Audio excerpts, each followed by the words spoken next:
I'm Jessica Anne Pressler, and you've tuned into Your Traitor Within, a podcast that exposes the brutal truths of healing, self-discovery, and breaking free from relentless patterns of self-sabotage. Hi, everybody. It's Anthony, and I'm the producer of Your Traitor Within. Today's episode is a powerful and personal one for our host. We're joined by Jessica Anne Pressler, licensed clinical social worker, author, and the voice behind this show. Jessica's been open about her lived experience with complex PTSD and unaliving attempts, and in this episode, we're going to be taking, I guess, a step further into that world and that part of Jessica's Traitor Within story. Hi, Anthony. Hey, how are you, Jess? Okay. How are you? Pretty good. I always love chatting with you and doing these little Trader Within episodes because I think they're so important to I guess the bigger scheme of your podcast and diving into you as the host and how I guess it impacts the way that you ask other people questions. So thanks for being so open and honest about this. Well, I do think storytelling is a great way to help other people understand what they're going through. Totally. So on your Instagram, you've been really open and honest about your history with suicide attempt and complex PTSD. We've read about it in your blogs. And so a lot of people know that there's a difference between wanting life to end and wanting suffering to end. Mm. So take us back to when you first realized that what you were experiencing wasn't just depression. Well, I think what's important for people to understand is that my life was going well in many areas. I was very happy at work. I loved the job I was doing. I was working with hospice, but I loved helping people. I loved my friends. I loved nature. I was a very happy person. I used to joke about not wanting to sleep too much because I didn't want to not experience life. So how does that person who's like that most of the time, many of the time, um, actually wind up in a bathroom with pills and suicide notes and about to take them and end her life?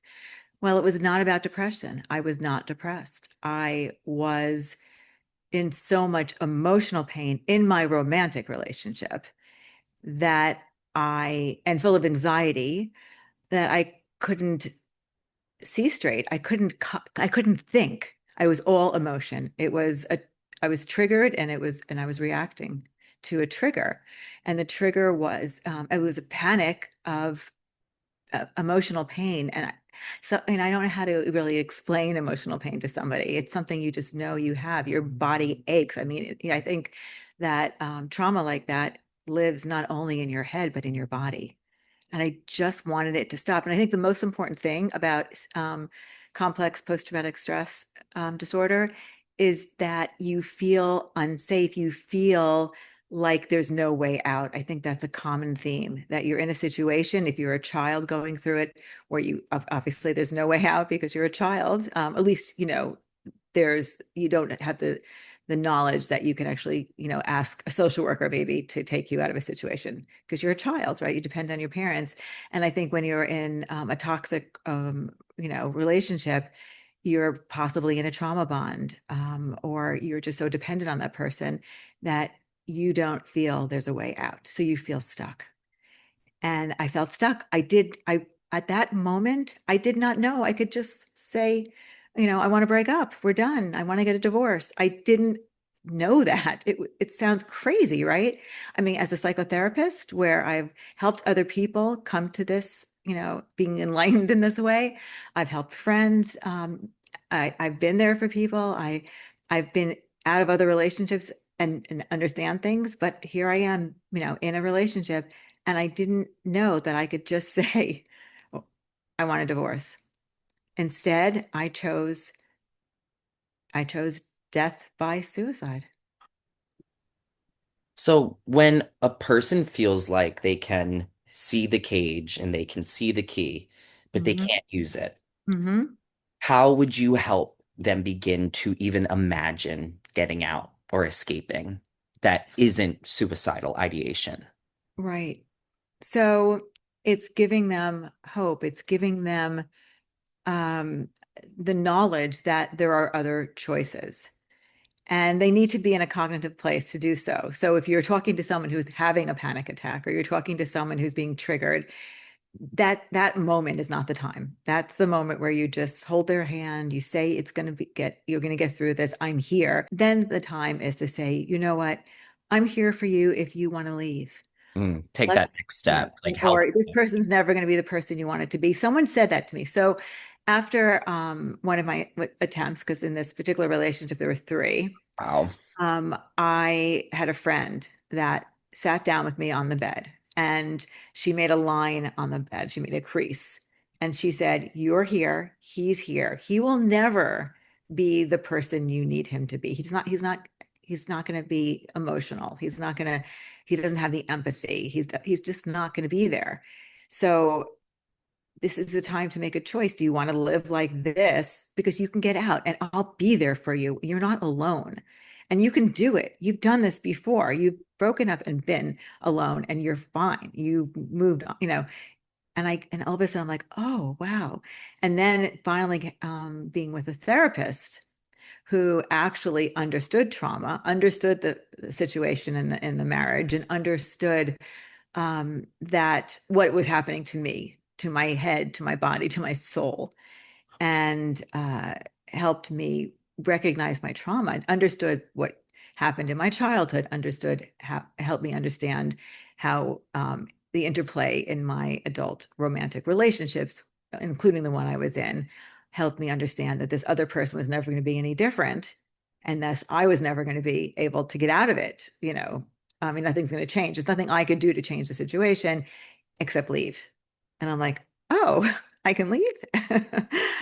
I Well, don't I have guess that brings us into like how do abusers and toxic people weaponize this anxiety and dysregulation in ways that increase suicidal thoughts? Maybe okay.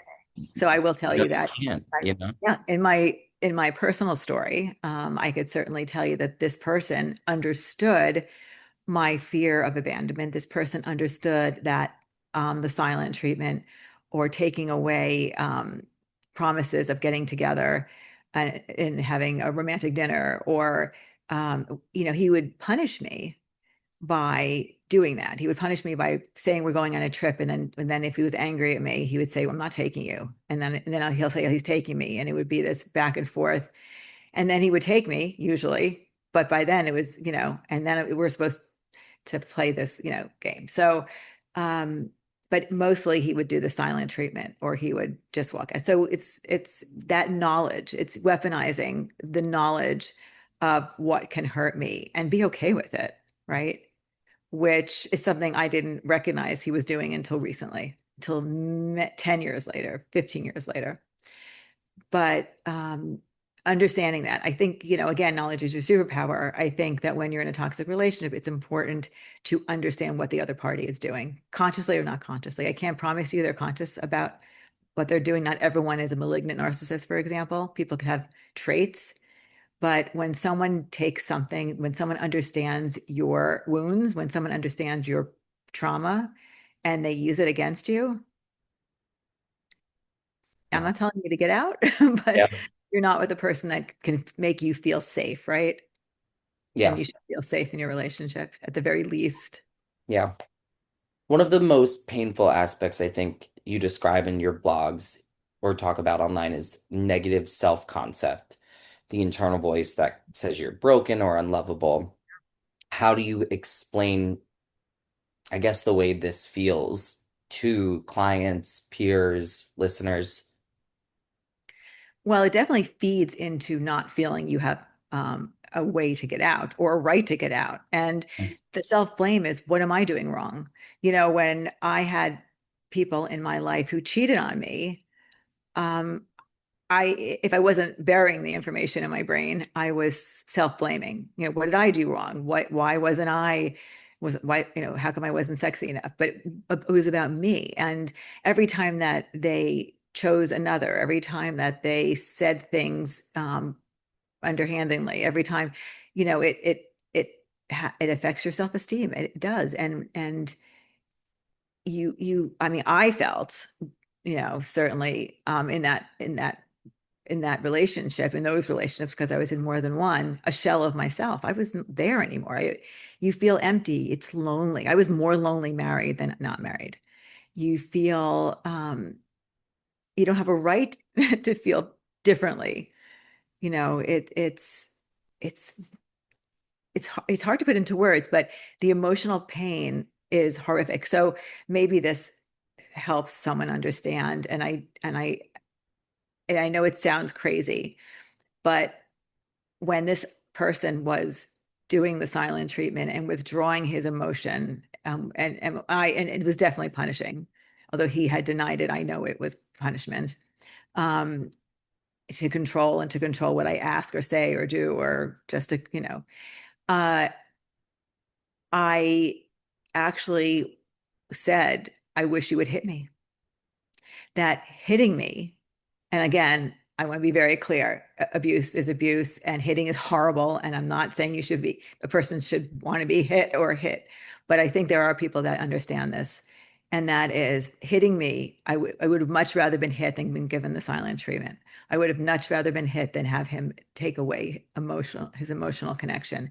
He didn't touch me. He didn't go, except when we're having sex. He didn't he just took himself away. He took his friends away from me. He took his family from me. And of course, I thought it was my fault. But looking back, I didn't do anything wrong. I was actually a really good wife and a really good mother. And I tried to be a really good mother to his child. So, but at the time, you think it's all your fault, right? But he just, yeah, it was very painful. I guess also like a way that I don't know if it was necessarily uh it's, I guess CPTSD or anything like that in a situation that I had, but I know in this kind of limerence relationship I had with this Mhm. person, I felt like I had been blaming myself because I had let them know what things hurt and what things didn't. So Hmm. like how you said he knew about, Hmm. your fear of abandonment. I'm like, for me, big part of my self-blame came from even reacting to certain things to not so that he wouldn't have that, I guess, knowledge about me. Like I was cognizant enough to know that he was doing that, but Hmm. it's also a trick because you feel like you get closer to them maybe when you let them know certain things about you, and it's a trick. Well, absolutely. In a positive relationship, in a wonderful, loving, compassionate relationship, I would say, absolutely expose yourself, be vulnerable, because that's what builds beautiful, close, thriving relationships, romantic, friendships, family, all the above. So, I definitely, but it's when you give that knowledge in the wrong hands. But you know what? It's never the victim's fault ever that someone abuses you. So if you do open up and give that information and they take it and turn it, it's never your fault. I mean, to live that way, to live paranoid, is not a great way to live. I think Um, it's really important that people hear that because I think a lot of people do blame themselves for maybe, I guess, showing their hand too early, or they think it's their problem, but it's not because somebody's always going to be like that. It's healthy to be vulnerable. Mhm. You're healthy. And sadly, people start off healthy usually in these relationships, and that changes because of the relationship. But it is healthy to be vulnerable. And I'm so sorry that people get hurt by being, by someone else. But it's the other person taking that knowledge that's at fault, not you being vulnerable. Hmm. And what's sad is when people then in the next relationship don't trust. And that's one of the things that does happen to many. It never happened to me. And that's where my Traitor Within came in. And that I would trust the person that cheated on me the next day. I would assume they would never do it again to me. And that's my traitor, which sounds wonderful because I never, worried about the next relationship or the next day. But if you're in a relationship with someone who's non-trusting, it's a terrible, it's a traitorous part because nothing would make me not trust you. Like you Yeah. could literally cheat right in front of me and I'm still either I'm not believing it or I will trust you the next day that you won't do it again. But I'd rather be me. Yeah. Well, you if know? somebody listening feels like they've been mislabeled, misunderstood, or silenced, what would you want to say to them right now? And if somebody is suicidal, how can they get help immediately? Okay, so let me work backwards a little bit. If someone is suicidal, please call 988. And so one thing I want to point out about suicide with CPTSD and suicide when you're depressed, there's all kinds of things. Make a plan if you're seeing all this stuff that may work if you're depressed. It might not necessarily work when you're going through trauma, when so my recommendation is to know that you're not alone and that there is help and there is hope. You can get through this relationship and out of it if it's a response to a toxic relationship, if it's response to childhood trauma. You can heal, and there will be a time where you're not going to be suicidal. I would like you to know, even from my story, I've only felt this way once when I was 18 and three times when I was in my 40s. I never felt it in between. I've never felt it since then. So where, at the moment you're feeling it, that you want to have death, death by suicide, it will pass like any other trigger response. If it's like this. Now, it's different for other reasons. If you're depressed, if you are bipolar, there's a period where it's risk. There's a risk. That's not what I'm talking about. We're talking about when you're being triggered by something, when you see no way out, and that's the only way out. You need to get through that moment. You need to have I definitely believe, and maybe that's something I need to do once my book comes out, is get a group. And you know how with AA, you have a sponsor. People need sponsors when they have CPTSD. You need someone to call that you can say, I'm feeling suicidal. I'm feeling desperate. I'm feeling like I'm going to do something. You may react by being super sexual in some way. Like there may be other destructive, ways. And you want to take drugs, and you call someone and they can help you. They can hold your hand and say, you know what, you just need to get through this moment. You're being triggered. And you need to get through this, and I'll hold your hand and I'll be by your side, and you will get through this, and you can heal, and you will be a time where you can heal if this is why you're feeling like you want death by suicide. And you may never feel that feeling again, especially if you can get out. And the most important thing is you're never stuck. You can always get out. You can always have choice.